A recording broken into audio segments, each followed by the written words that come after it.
Hey everyone, and welcome. Today we're diving into the absolutely incredible story of Indian writing in English. We're going to trace its journey from a language of an empire to what it is today, one of the most exciting and vibrant literary scenes on the entire planet.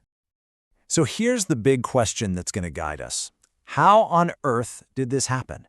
How did a language that was, let's be honest, imposed on a country become a powerful tool for telling uniquely Indian stories?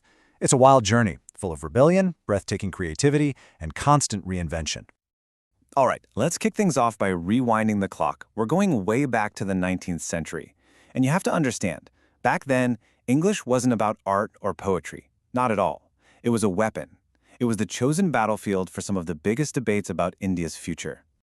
In those early days, it was all about pragmatism. The first Indian reformers, they were smart. They knew that if they wanted to challenge the British, and if they wanted to argue for reforms within their own society, they had to master the colonizers' language. Creative writing could come later. This was about something way more urgent. This was about survival and sparking change. And you can really see the evolution happening right here on this timeline. We start in the 1820s with Raja Ram Mohan Roy using English prose as a tool for his social campaigns. Then, a decade later, H.L.B. Derozio starts writing patriotic poetry in English. But then, bam, 1864. This is a huge deal. Bankim Chandra Chattopadhyay writes Rajmohan's Wife, which is considered the very first Indian novel in English. And let's not forget Toru Dunt, who starts this amazing project of retelling ancient Sanskrit myths, really starting to make the language sound and feel Indian. Every single one of them a true pioneer. Okay, let's fast forward to the 1930s. The groundwork has been laid, the stage is set, and now the heavyweights arrive.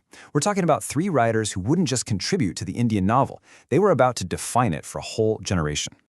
And what's so fascinating is how completely different their approaches were. On one hand, you have Mulkraj Anand, the fiery activist. His novels were a direct protest against the injustices of the caste system. Then you have the wonderful R.K. Narayan, who created the unforgettable fictional town of Malgudi. His genius was finding the entire universe in the small, everyday lives of his characters. And finally, Raja Rao, the philosopher of the group, who took on the massive task of trying to capture the spiritual, metaphysical soul of India in English prose. Now this is where things get really cool. Writers weren't just using English anymore, they were actively remaking it.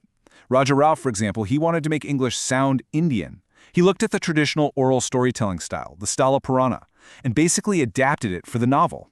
The result, in his book Kanthapura, is an English that has the rhythm, the cadence, the very feel of Indian village life. I mean, what a bold and brilliant move. And then, 1947, independence. This changes everything, not just for the country, but for its literature too. The focus begins to shift dramatically. The grand, epic stories about building a nation start to give way to something a little quieter, a lot more personal and introspective. You can see that shift so clearly here. Before 1947, the big themes were the nation, independence, social reform, the village. After freedom was won, writers started turning inward. The new themes became the self, feelings of alienation, the complexities of our inner worlds, and the setting often moved from the village to the city. It's like the camera zoomed in from a wide shot of the country to an intimate close-up on the individual. This new era brought us a wave of absolutely brilliant modernists. You have Anita Desai, a master of exploring the interior landscape, the psychological depths of her characters, especially urban women. Nissim Ezekiel basically became the father of modern Indian English poetry with his sharp, witty, city-focused poems. A.K. Ramanujan to this incredible job of bridging ancient Indian poetry with a modern style. And Kamala Das, well, she was a force of nature who just blew the doors open. Just take a second and let that quote sink in. This is so much more than just a line from a poem. It's a declaration of independence. Kamala Das is claiming the language for herself. She's saying all the ways I twist this language, all the ways it sounds different in my mouth, that's not a mistake. That's mine. It's this powerful, unapologetic act of ownership. So if Kamala Das's declaration was a tremor, what happened in 1981 was a full-blown literary earthquake. A single book landed with the force of a meteor, and honestly, the world of Indian writing was never, ever the same. And that book, of course, was Salman Rushdie's Midnight's Children. It is truly impossible to overstate its impact. Rushdie used magic realism to perfectly capture the sprawling, chaotic, magical energy of India. But the real revolution was his language.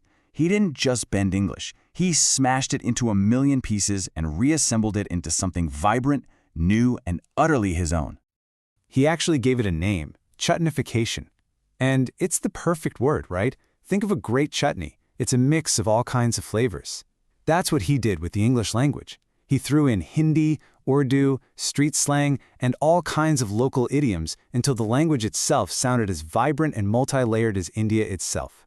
This was it, the final break from proper English. After Rushdie, it was like the floodgates just burst open. The sheer diversity is astounding. You've got Amitav Ghosh digging up forgotten histories, Vikram Seth writing these huge, magnificent novels, and Arundhati Roy challenging power structures. But maybe most importantly, we're finally seeing a rise in translated Dalit literature, voices that have been marginalized for centuries. The result is that today, there's no single Indian novel. There's a whole universe of voices, genres, and stories. So from a colonial tool to a global phenomenon, what a ride. It's been an extraordinary journey. But you know what? The story is far from over. So what's the next chapter? What new forms will emerge? What new voices will demand to be heard? We'll have to wait and see, but one thing is absolutely certain. It's going to be as vibrant, surprising, and uniquely Indian as everything that has come before.